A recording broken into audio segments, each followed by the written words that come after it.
இந்த பாரும் புள்ள அங்கே யாழ்ப்பாணத்தில் இருந்தப்போ இருந்த மாதிரிக்கு குப்பையெல்லாம் கொண்டு போய் பின்னாடி தோட்டத்தில் போட்டாவேயும் சரியோ.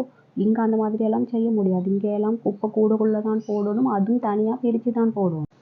என்னத்தை நான் தோட்டத்திலேருந்து வந்த புள்ளன்னு சொல்லி குத்தி காட்டுறீங்களா?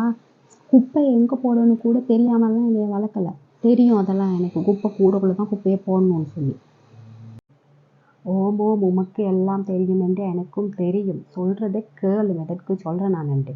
எல்லாத்துக்கும் ஏதாவது ஒரு கதை சொல்லி கொண்டு வருவாய் நீ.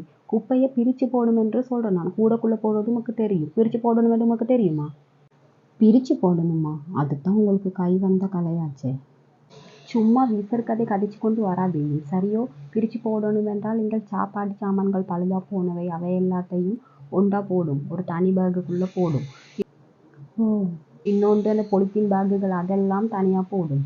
இன்னொன்று இந்த கார்ட்போர்ட் பெட்டிகள் கடதாசிகள் அதெல்லாம் தனியாக போடும். சரியோ? அப்படியா? சரிட்ட இந்த குப்பையெல்லாம் கூட்டுறோம்ல, கூட்டி அழுன பிறகு வருதுல்ல மண், இந்த தூசி, அதெல்லாம் எதில் போடுறது? பொலித்தீன்லேயும் போட இயலாது, சாப்பிட்றதுலேயும் போட இயலாது, கடதாசி பேக்லேயும் போட இயலாது. எதில் போடுறது? அப்புறம் பாபா கக்கா இருப்பார்ல பேம்பஸ், அதே இதில் போடுறதுனா அப்போ கூட்டுற மண் அள்ளி நீ எங்கே போடுறதுன்றா பேம்பஸ் இனி அதுவும் இனி. இதெல்லாம் எதில் போடணும்னு தெரியாது.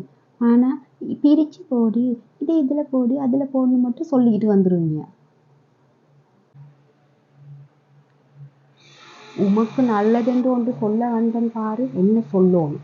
ஆமாம், இனி முழுசு தெரிஞ்சுக்கிட்டு வந்து சொல்லணும். பாதி தெரிஞ்சுக்கிட்டு வந்து சொன்னால் இப்படி தான் சொல்லுவோம்.